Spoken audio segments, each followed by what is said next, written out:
Do all Black lives truly matter, or only those that advance a narrative?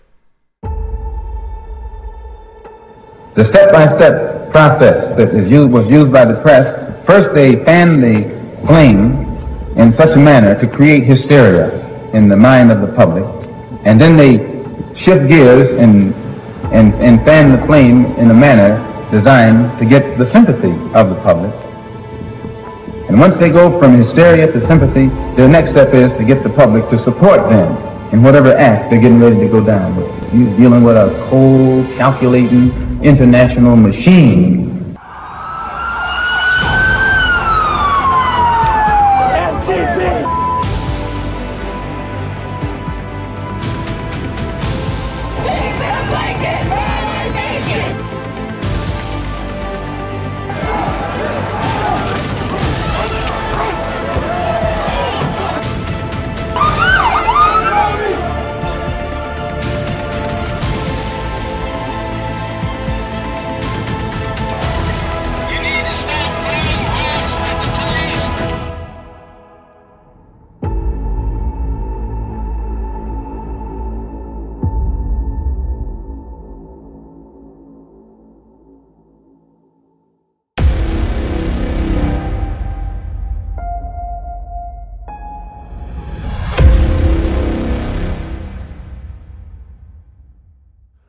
Howdy, y'all. Welcome back to the Wright Brothers. We appreciate you taking this time to come back and join us. Shout out to our tribe, our loyal subscribers. We couldn't do this without you. If this is your first time watching, please feel free to press that subscribe button. Each and every one of you who does that helps us truly reinforce the message: identity politics is dead. Now, what we want to talk about today is the Black Lives Matter and their very significant silence around two recent shootings of late. What we know about Black Lives Matter is ever since they were founded in July of 2013 in the wake of the Trayvon Martin shooting by George Zimmerman, we know that it was founded by Patrisse Cullors, Opal Tometi, and Alicia Garza. And what's interesting about the Black Lives Matter movement is that ostensibly they care about Black lives. And you would think they would care about every Black life, but you are not hearing the same type of furor and outrage that you typically hear from them whenever a Black life is taken under other circumstances. And for more on that, I'm going to turn the floor over to Eddie now. Yeah, and I've said this before in our previous video. I believe that Black Lives Matter was actually born, like a lot of leftist positions actually, was actually born of a good place, but its execution and implementation otherwise has been extremely sloppy and in most cases disingenuous. And then nowhere's more evidence of that than the present. We recently had an incident just after the NFL draft, and I'm not sure how many of you follow that religiously. Damani and I are huge football fans. I've been following it most of my life. I'm actually more passionate about sports than about politics, as those of you who follow me on Twitter are maybe unfortunate enough to realize. But it's one of those tragic deals that happened immediately after the NFL draft this year. A player from Washburn University in Topeka, Kansas, was drafted by the New York Football Giants, a hated rival of my beloved Dallas Cowboys, but I digress. He and a friend of his were actually shot at a off-campus party, I believe, there in Topeka. And Corey's teammate, Dwane Simmons, 23 years old, unfortunately lost his life in the fireworks. And it's one of those deals where we hear about Black Lives Mattering in the public sphere when it's a very highly politicized incident, especially if it comes at the hands of police, or if it's a Black person being killed by another ethnicity, specifically white. But we don't hear a lot about these tragedies necessarily. In fact, when I first heard about it, I heard about it in the context of the draft. I didn't realize anyone had actually lost their life, and some of that's due to the one being drafted, Ballantyne, being more ballyhooed than his undrafted teammate, and I can understand that to a certain extent. But what I don't understand is, where is the outrage from organizations like BLM? When I hear Black Lives Matter, I'm like, okay, let me take you at your word. There are no caveats to Black Lives Matter. We say all Black lives. To me, that means not just those taken by law enforcement with whom we have differences, or taken by those of other ethnicities, or taken under circumstances which seem shady. I'm talking about all Black lives, period. So when we have an incident like this that honestly should be front and center, not just for the tragedy that it is on its face, but also because it falls right within the wheelhouse of those that advance such narratives, it really gives me pause when I don't see that sort of outcry. And it makes me really stop and question, what are the motivations of those behind such an organization? Is it truly an altruistic Black Lives Matter? Or is it more about, though Black lives only matter as long as they are politically expedient and able to satisfy the purposes that we want to advance in, then maybe the socio-political conversation, if you will. So there's a lot of circumlocution, I think, that happens with regard to what truly is the bedrock foundation of what organizations like Black Lives Matter are all about. And while it gets a little bit of a rap, it can be a little bit of a red herring for those of us on the right to just toss out, well, BLM being disingenuous again. But I think it's really important to point to specific incidences like the Dwane Simmons murder to be like, no, it's not just we're throwing shade at the left.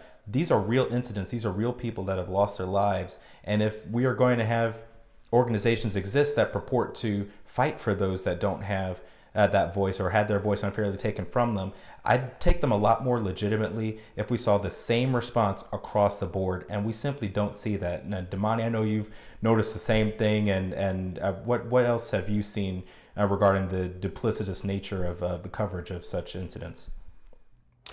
Right. What I find most unpleasant about the Black Lives Matter movement is that wanton selection that you seem to indicate. We see them frequently go out of their way to act like the sky is falling when certain incidents like the Nipsey Hussle shooting happen, or more specifically, even the 21 Savage. He was actually featured on their website. As of today, the date of this recording, Black Lives Matter was worried about 21 Savage being released from ICE custody because he was detained by ICE. And that was a story that they ran most recently and is still featured prominently on their website. Now, you might be saying, who is 21 Savage? Well, he is an artist, and I use air quotes on purpose, because I'm just going to go ahead and play for you maybe a 10-second snippet now of what this artist has to do in his daily life. I was goddamn trying to kill everybody, man. Look at me wrong, B. You're going to die, B. What does the cross on your forehead signify? It's a knife. Yeah, so that should tell you pretty much all you need to know about this individual. But what's most annoying about the Black Lives Matter movement is that they went out of their way to say, we want to work and abolish ICE and protect 21 Savage. He's one of our icons. But you did not hear a peep out of them about the much more recent story of Jaylon McKenzie in Belleville, Illinois. He was actually in 8th grade. He was a rising star, basically. And ESPN had already earmarked him as one of the next great football phenoms. And he was tragically shot and killed after an 8th grade party that he was attending. And if Black lives truly did matter, we wouldn't see people just basically brushing this under the rug, because I guarantee you that this is not making national attention in the same manner that many other instances are, especially when it comes at the hands of a white police officer or just a white person in general shooting someone of a different ethnicity. And it's such a dark precedent that we set when we say, okay, well, yes, Black lives do matter, but we think these Black lives matter more than these Black lives based on something as superfluous as what occupation they have or what their social standing is.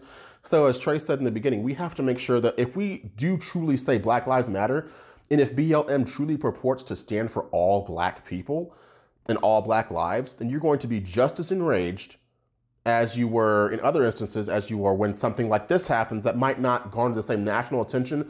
Otherwise, people will write you off and say these people are only politically motivated, and people are quick to engage in tergiversation when it comes to these issues where Jaylon McKenzie and Dwane Simmons both tragically lose their lives. They're both African Americans, both had promising futures, but simply because their deaths could not stand to help push the narrative that Black people are being hunted and killed by the police, which they are not, just because they weren't able to be exploited that way, they do not receive the same type of coverage. Did you know that there are almost 50,000 police and civilian interactions every day in America? That's almost 20 million per year. And I guarantee you, without using Google right now, if I were to ask you who 3 black men were who were shot and killed by the police while being unarmed this year, you couldn't tell me. And that's a problem, because we're only told when to be outraged when Black Lives Matter deems it's important for us to be outraged. And that is an abdication of the critical thought that we believe in this channel, and that all Americans should engage in on a regular basis to make sure that we are ideologically consistent. But what we want to know right now is, what are your thoughts on Black Lives Matter? What are your thoughts on these 2 tragic shootings that we just had, these 2 tragic fatalities that are completely senseless? We want to hear from you. We love engaging with our base. For those of y'all who want to engage with us on an even deeper level, please feel free to check out our Facebook page, The Wright Brothers IPID. And for those who would like to support us financially through Patreon, you can do so at The Wright Brothers on Patreon. This video, I guarantee, will be demonetized, as every single one of our videos now are. But we will continue speaking the truth boldly, and we appreciate those of you who have already taken it upon yourselves to support us in this fashion. Also, check out our affiliate channels. We love also shooting our subscribers over to other people to help them grow even more, and we have those channels for you as well. But we appreciate y'all taking this time once again to come and join us. And without further ado, thanks and gig 'em. Thanks and gig 'em. The first revolution is when you change your mind about how you look at things and see that there might be another way to look at it that you have not been shown.